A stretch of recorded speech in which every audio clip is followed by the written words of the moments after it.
আল্লাহ আমার রব, এই রবি আমার সব। দামে দামে তন মনে তারি অনুভব। তোমার দুনিয়াতে আমি যেদিকে তাকাই, অথই নিয়ামতে ডুবে আছি সবাই। পাক পাখালির গানে শুনি তসবি কলরব, তসবি কলরব। আল্লাহ আমার রব, এই রবি আমার সব। আসসালামু আলাইকুম। প্রিয় দর্শক, আপনারা যারা দেশে আছেন প্রবাসে, সবাইকে অনেক অনেক প্রীতি ও শুভেচ্ছা। শুরু হলো আপনাদের প্রশ্ন নিয়ে আপনাদের এই প্রিয় অনুষ্ঠান আপনার জিজ্ঞাসা। আপনাদের সাথে আছে আমি জয়নুল আবেদিন আজাদ। আজকেও আপনাদের প্রশ্নের জিজ্ঞাসার জবাব দিচ্ছেন বিশিষ্ট আলেম ডক্টর মোহাম্মদ সাইফুল্লাহ। আসসালামু আলাইকুম ওয়া রাহমাতুল্লাহি ওয়া বারাকাতুহু। প্রিয় দর্শক, চলুন তাহলে জিজ্ঞাসার জগতে। শুরুতে একটি ইমেল, এটি পাঠিয়েছেন শাহিন মোহাম্মদপুর থেকে। আপনি লিখেছেন, আমি উমরা হজের নিয়ত করেছিলাম। একজন আলেমের সাথে আলোচনা করলে উনি আমাদেরকে ফরজ হজ করতে বলেন। বর্তমানে আমার স্বামী বেকার। আমার মোট সম্পদ আছে 10 ভরি স্বর্ণ ও নগদ 13.5 লক্ষ টাকা। কোনটি আমি আদায় করব, ফরজ হজ না উমরা হজ? ধন্যবাদ, আপনাকে অত্যন্ত গুরুত্বপূর্ণ প্রশ্ন করেছেন। প্রথম কথা হচ্ছে, যেহেতু আপনার উপর হজ ফরজ হয়েছে, এখন আপনি যদি হজ আদায় করেন সাথে উমরাও আদায় করতে পারবেন। খুব সহজে আপনি হজ এবং উমরা দুটোই আদায় করলে আপনার যেই আল্লাহ রাব্বুল আলামিনের পক্ষ থেকে যে ফরিদাতুল্লাহি আলাইক, আপনার উপর যে ফরজটা ছিল সেটি আদায় হয়ে যাবে। উমরা হজ যেহেতু হজের সাথে করা সম্ভব, সহজ, সুতরাং উত্তম হচ্ছে যেটা, সেটা হলো হজটাই আদায় করা। আর উমরা হজ বেশিরভাগ ক্ষেত্রেই যারা উমরা করে থাকেন তারা অনেকেই আগে যারা হজ করেছেন, দেখা যায় যে তারা হজের অনেক বিষয় রয়েছে যেগুলো বিভিন্ন দিক থেকে জটিলতা আছে, এই জন্য চেষ্টা করেন তারা উমরা হজ করার জন্য বা উমরা করার জন্য। কিন্তু ফরজ, যদি কারোর উপর হজ ফরজ হয়ে যায়, তাহলে তার প্রথম অগ্রাধিকার ভিত্তিতে যেটি করতে হবে সেটি হচ্ছে তাকে ফরজ হজই আদায় করতে হবে। এটাই রাসূলুল্লাহ সাল্লাল্লাহু আলাইহি ওয়াসাল্লাম সহিহ মুসলিম হাদিসের মধ্যে বলেছেন যে, আইয়ুহান নাস ইন্নাল্লাহা ফারাদা আলাইকুমুল হাজ্জা ফাহাজ্জু, হে লোক সকল, আল্লাহ রাব্বুল আলামিন তোমাদের উপর হজকে ফরজ করেছেন, সুতরাং ফাহাজ্জু, তোমরা হজ করো। এখানে হজের নির্দেশ দেওয়া হচ্ছে। আমাদের এই বোনের তো এখন 13.5 লক্ষ টাকা আছে। আচ্ছা, যে তিনি হজ করতে, তার উপর হজ ফরজ হয়েছে এবং তিনি হজ করেন, স্বামীকে নিয়ে করতে পারেন মাহরাম। জি বোন, আপনি আরও লিখেছেন, শুক্রবারে সূরা কাহাফ একবার ও সূরা জুমা 3 বার পড়লে কি অনেক সওয়াব হয়? এটি কি আমল করা যাবে? জি, সূরা কাহাফ আপনি একবার পড়তে পারেন। সূরা জুমা 3 বার পড়ার ব্যাপারে যে বর্ণনা, সেটি দুর্বল, গ্রহণযোগ্য নয়। সূরা কাহাফকে আপনি একবার পড়তে পারেন, এটি রাসূলুল্লাহ সাল্লাল্লাহু আলাইহি ওয়াসাল্লাম সহিহ হাদিস দ্বারা সাব্যস্ত হয়েছে। সেটি শুক্রবারও পড়তে পারেন, শুক্রবার রাত্রেও পড়তে পারেন। রাত্রে বলতে বোঝাচ্ছি বৃহস্পতিবার দিবাগত রাত, যেটি শুক্রবারের রাত, এই রাতেও আপনি পড়তে পারেন। দুইটাই রাসূলুল্লাহ সাল্লাল্লাহু আলাইহি ওয়াসাল্লাম সহিহ হাদিস দ্বারা সাব্যস্ত হয়েছে। বাকি সূরা জুমার ব্যাপারে যে রেওয়ায়তটি পাওয়া যায়, এটি সনদের দিক থেকে গ্রহণযোগ্য নয়। তবে সূরা জুমা নির্দিষ্ট না করে এমনিতে তো পড়তে পারবেন। অবশ্যই কোরআনে কারিমে যে কোনো সূরা আপনি পড়তে পারেন, সওয়াবের জন্য সেটি পড়া জায়েজ রয়েছে। প্রিয় দর্শক, এবার আমাদের হাতে যে ইমেলটি, এটি পাঠিয়েছেন নাসরিন জাহিদা। আপনি লিখেছেন, তালাকপ্রাপ্তদের জন্য বিধিমতো ভরণ পোষণ দেয়া মুত্তাকিদের জন্য কর্তব্য, সূরা বাকারা আয়াত 241। এরপর আপনি লিখেছেন, তোমরা তোমাদের সামর্থ্য অনুযায়ী যেরূপ গৃহে বাস করো তাদেরকেও সেরূপ গৃহ দাও, তাদেরকে কষ্ট দিয়ে সংকটাপন্ন করো না। যদি তারা গর্ভবতী হয় তবে সন্তানদের প্রসব পর্যন্ত তাদের ব্যয়ভার বহন করবে, সূরা তালাক আয়াত নাম্বার 6। এরপর আপনি একটি হাদিসের কথা উল্লেখ করেছেন, লিখেছেন, হযরত ওমর রাদিয়াল্লাহু আনহু বলেন, আমি রাসূলুল্লাহ সাল্লাল্লাহু আলাইহি ওয়াসাল্লামের কাছে শুনেছি তিনি 3 তালাক প্রাপ্তদের জন্য ভরণ পোষণ ও বসবাসের অধিকার স্বামীর উপর ওয়াজিব করেছেন। ইমাম আবু হানিফারও এই মত। এরপরে আপনি তাফসিরে মারিফুল কোরআন পৃষ্ঠা 1384 এরপর লিখেছেন, উপরের আয়াত দুটি হাদিস ও তাফসির অনুযায়ী বাসস্থান ও ভরণ পোষণ স্বামীর জন্য কতদিনের জন্য ওয়াজিব? প্রত্যেকটি আয়াতের মধ্যে স্পষ্ট করে উল্লেখ আছে। এমন যখন জাতুল হামল হবে, অর্থাৎ গর্ভবতী হবে, তখন মানে এই শেষ হওয়া পর্যন্ত, মানে জন্ম প্রসব করা পর্যন্ত, ততদিন পর্যন্ত তার এই দায়িত্ব বহন করবে, তাকে বাসস্থান খরপোশ যেগুলো দেওয়া দরকার সেগুলো তাকে দেবে।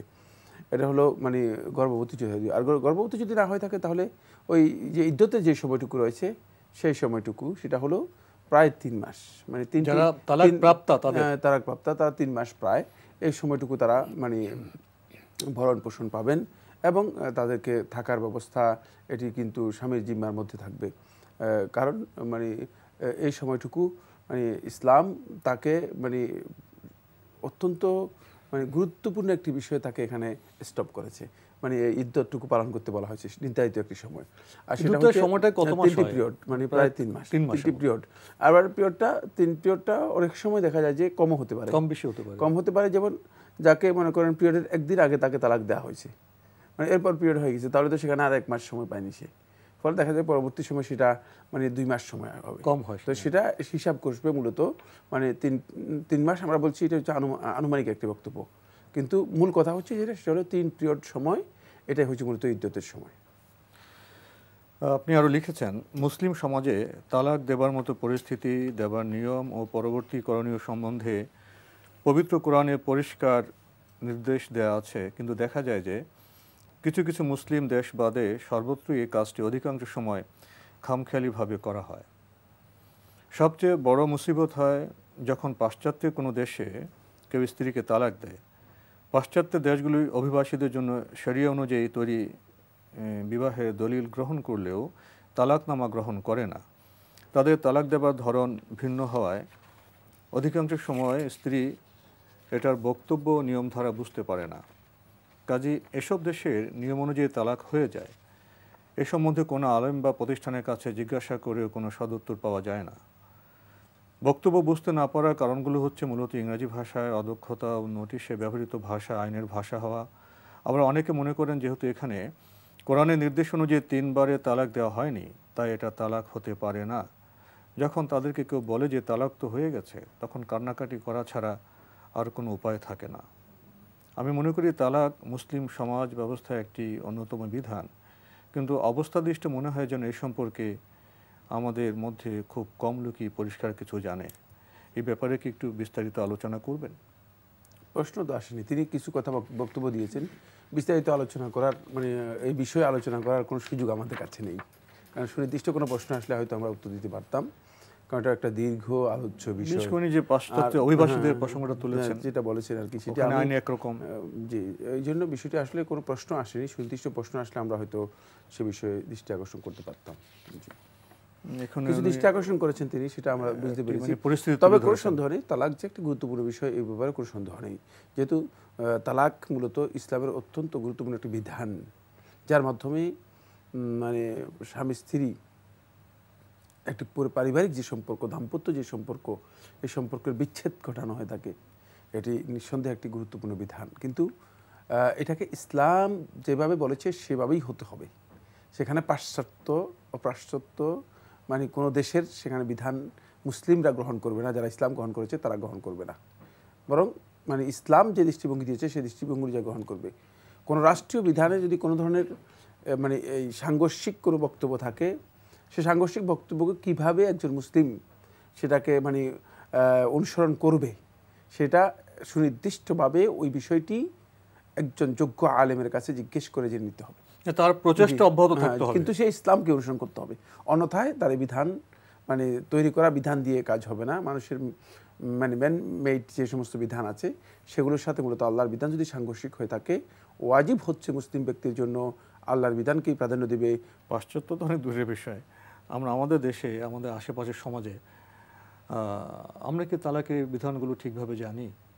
আমাদের সমাজে বা যারা গ্রামে গঞ্জে তালাক বিষয়ে ফয়সালা করেন তারা কি ঠিকভাবে করেন? তো এ বিষয়ে দেখা যায় অনেকেই ইসলামের সঠিক বিধান না জানলে তো জানতে হবে, কিন্তু না জেনে ইসলাম বিরোধী বিষয়গুলো চাপিয়ে দেয়। যারা তালাকের মতো গুরুত্বপূর্ণ বিষয়, মানবীয় সম্পর্ক, একটি পরিবার ভেঙে যাওয়া গড়ার এসব বিষয়ে খামখেয়ালিভাবে বা কোথাও নিজস্ব ব্যক্তিগত স্বার্থকে যুক্ত করে সিদ্ধান্ত দেন, তারা কি বড় ধরনের অপরাধ করছেন না? এটা বড় ধরনের ক্রিমিনাল, বড় ধরনের অন্যায়। কারণ যেটা জানেন না সেটা ইসলামের নামে চালিয়ে দিয়ে এটা না জানলে অবজ্ঞা করতে হবে, জানতে হবে। শেখ মানে সালেহ আল ফৌজান হাফিজাহুল্লাহ তাআলা তিনি বলেছেন এটা হচ্ছে মূলত আদিল শিরক, মানে শিরকের ভাইরা বলতে মানে সমপর্যায়ের, মানে এই কাজটি এত জঘন্য অপরাধ যে অনেকেই আছে যে জঘন্য অপরাধ করে যাচ্ছেন অথচ তিনি জানেন না। যেমন কয়েকদিন আগে আমি মানে সোকল আল্লামা নাম দিয়েছে, মুফতি নাম দিয়েছে, কিন্তু সে হিল্লা বিয়ে সম্পর্কে যে বক্তব্য দিয়েছে আমি হতবাক হলাম যে এই মানে ব্যক্তিকে আলেম নয় জাহেল বলাও আমার জন্য অথবা কোনো মানে সত্যিকার জ্ঞানের জন্য বৈধ নয়, মানে এমন কথা বলেছে যে। তো এই জন্য বলছিলাম যে তারা এর মাধ্যমে ইসলামের মধ্যে অত্যন্ত নিকৃষ্ট অশ্লীলতা এবং অনাচারকে মানে একটা প্রমোট করার অপচেষ্টা চালিয়ে যাচ্ছে। অনেক দেখা যায় তারা গ্রামের মাতবর বা কোনো প্রভাবশালী ব্যক্তির আজ্ঞাবহ হয়ে যায়, অনেক সময় তাদের নিজস্ব যে কোনো স্বার্থ সংযুক্ত হয়ে যায়। তো এটা তো বড় ধরনের অপরাধ করছেন এবং এদের এই সমস্ত ফতোয়া তো মানার কোনো কারণ নেই।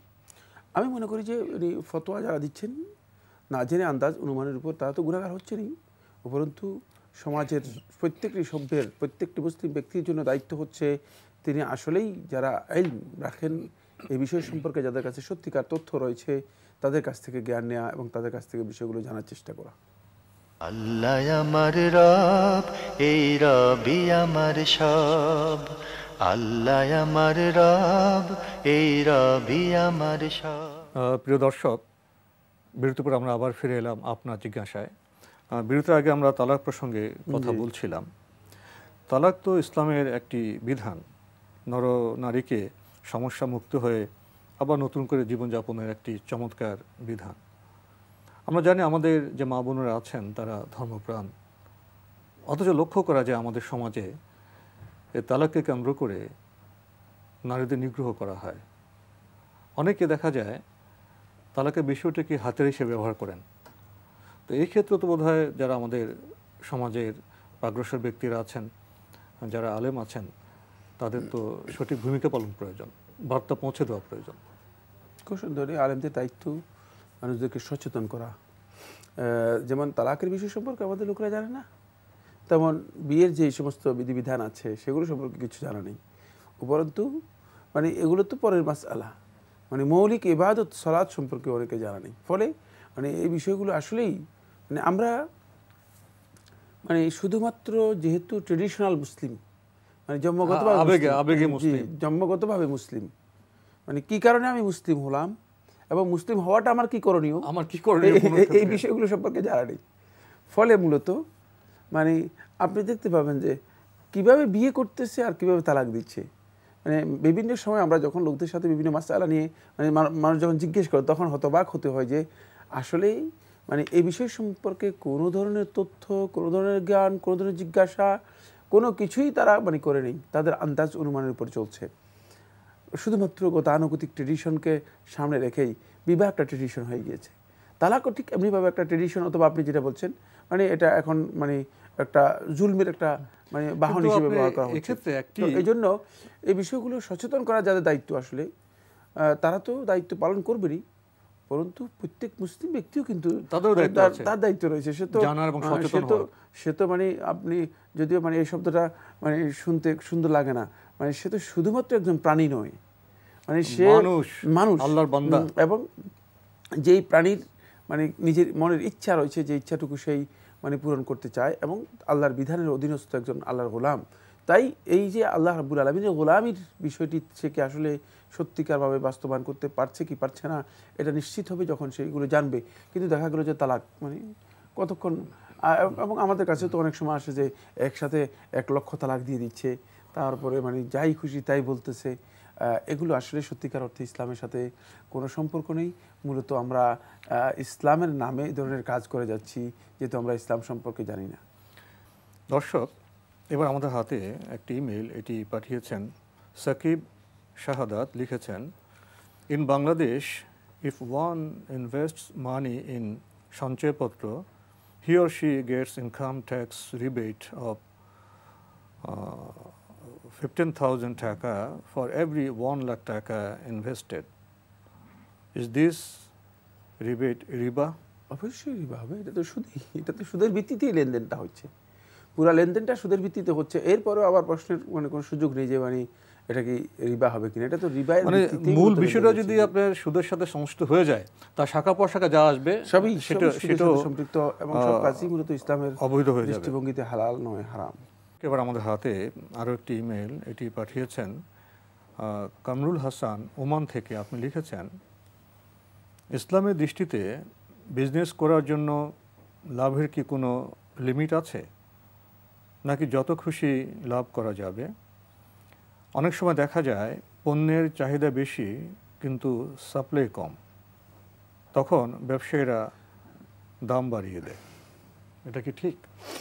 লাভের জন্য ইসলাম কোনো লিমিটেশন নির্ধারণ করে যায়নি, তবে ইসলামের এই মানে মূলনীতির মধ্যে 3টি গুরুত্বপূর্ণ বিষয় স্পষ্ট করা আছে। মানে এই 3টি মূলনীতি যদি কারো জানা থাকে তাহলে সে ব্যক্তি বুঝতে পারবে যে আসলে ইসলাম যদিও কোনো ধরনের লিমিটেশনের মধ্যে দেয়নি, কিন্তু লেনদেনের ক্ষেত্রে ইসলামের মৌলিক মূলনীতিগুলো হচ্ছে এই, তাহলে তিনি সীমা লঙ্ঘন করতে পারবেন না। সীমা লঙ্ঘন করবে না। 1 নম্বর হচ্ছে নাহা রাসূলুল্লাহ সাল্লাল্লাহু আলাইহি ওয়াসাল্লাম বাইল গরার। সহিহ মুসলিম হাদিসের মধ্যে রয়েছে রাসূলুল্লাহ সাল্লাল্লাহু আলাইহি ওয়াসাল্লাম বলেছেন যে মানে যেখানে প্রতারণা রয়েছে, যে বেচাকেনার মধ্যে, লেনদেনের মধ্যে, এটি হারাম।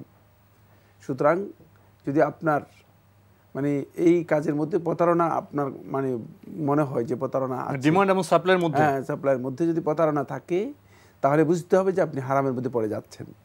এটা নাম্বার 1। নাম্বার 2, হাদিসটি বর্ণনা করেছেন আমর ইবনে শুআইব আন আবিহি আন জাদ্দি, তিনি তার বাপ থেকে, তার বাপ তার দাদা থেকে বর্ণনা করেছেন। ইমাম আবু দাউদ সহ অন্যান্যরা হাদিসের মধ্যে উল্লেখ করেছেন যে রাসূলুল্লাহ সাল্লাল্লাহু আলাইহি ওয়াসাল্লাম ইরশাদ করেছেন, লা দারার ওয়ালা দিরার, যে ইসলামের মধ্যে মানে নিজেরও ক্ষতি করা যাবে না, অন্যেরও ক্ষতি করা যাবে না। সুতরাং লা দিরারের মধ্যে অন্যের যদি কোনো ক্ষতি আপনার দৃষ্টিতে মনে হয় যে এই লোকের আমি ক্ষতি করলাম, আপনি জানেন যে আপনি মানে এখানে যখন আপনি যে নির্দিষ্ট মানে এত বেশি আপনি লাভ ধরেছেন যে এর মাধ্যমে সে ক্ষতিগ্রস্ত হচ্ছে, প্রত্যেক পণ্যটার বাজার মূল্য আছে, যেমন আপনি ক্ষতিগ্রস্ত করলেন তাকে, তাহলে কিন্তু আপনি মানে এখানে আপনি হারামের মধ্যে পড়ে গেছেন, মানে সুযোগ নিয়ে, হ্যাঁ সুযোগ নিয়ে, লিমিটেশন না থাকলেও কিন্তু হারামের মধ্যে আপনি পড়ে যাচ্ছেন। 3 নম্বর যে পয়েন্টটি সেটা হচ্ছে ইসলাম প্রত্যেকটা লেনদেনের ব্যাপারে রাসূল সাল্লাল্লাহু আলাইহি ওয়াসাল্লাম স্পষ্ট করেছেন। সুবহানাল্লাহ, সহিহ মুসলিম হাদিস, রাসূলুল্লাহ সাল্লাল্লাহু আলাইহি ওয়াসাল্লাম ইরশাদ করেন, রাহিমাল্লাহু রাজুলান ইযা বাআ সামহ, যখন আল্লাহ রাব্বুল আলামিন ওই ব্যক্তির উপর রহমত করুক যে যখন বিক্রি করে তখনও উদারতা দেখায়, আর যখন ক্রয় করে তখন উদারতা দেখায়। এটাকে বলা হয় থাকে সামাহা। ইসলামের এই সামাহাতের বিষয়টি, উদারতার বিষয়টি মূলত সবচেয়ে গুরুত্বপূর্ণ। পরে আপনি যখনই লেনদেন করবেন, যখনই বেচাকেনা করবেন, যখনই কোনো কিছু বিক্রি করবেন, তখন আপনারও খেয়াল থাকতে হবে যে মানে যাতে করে যার কাছে বিক্রি করছেন সে আপনার ভাই, তার প্রতি আপনি ইহসান করছেন, কল্যাণকামিত থাকে, তার প্রতি আপনার ইহসান করছেন। আজকে আমরা এই বিষয়ে অগ্রসর হতে পারছি না, এখানে শেষ করতে হচ্ছে। আপনাকে অনেক ধন্যবাদ। আপনাকে অসংখ্য ধন্যবাদ। প্রিয় দর্শক, আমরা শেষের প্রশ্নে লক্ষ্য করলাম ইসলামে বিক্রি কেনার ক্ষেত্রেও কিছু মূল্যবোধ আছে। মানুষকে প্রতারণা করা যাবে না, ঠকানো যাবে না, লাভ করতে গেলেও এখানে একটা কল্যাণকামিতার, একটা ভ্রাতৃ চেতনার যে দর্শন, সেটা প্রয়োগ করতে হবে। চিঠি লিখুন, প্রশ্ন পাঠান আমাদের ঠিকানায়। পরিচালক আপনার জিজ্ঞাসা, এনটিভি, বিএসসি ভবন, 7ম তলা, 102 কাজী নজরুল ইসলাম এভিনিউ, কারওয়ান বাজার, ঢাকা 1215।